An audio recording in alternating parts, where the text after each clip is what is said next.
Do you find prayer boring?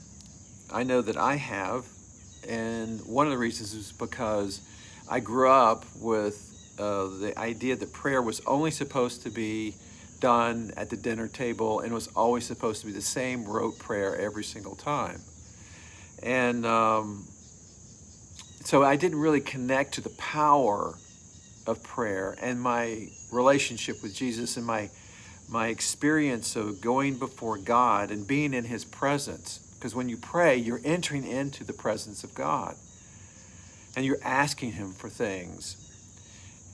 Paul says in Ephesians 6:18, praying at all times in the Spirit, with all prayer and supplication.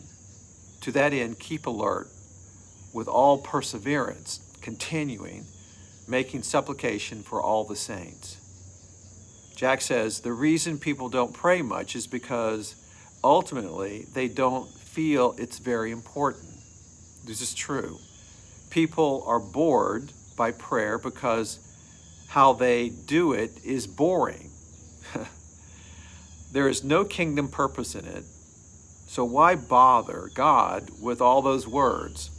The point is to pray for grace so you can begin to act in love toward others.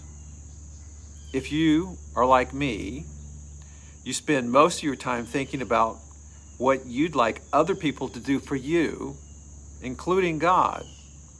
So your prayer time ends up being mostly about yourself, and you don't see much progress because God doesn't seem to be answering your prayers.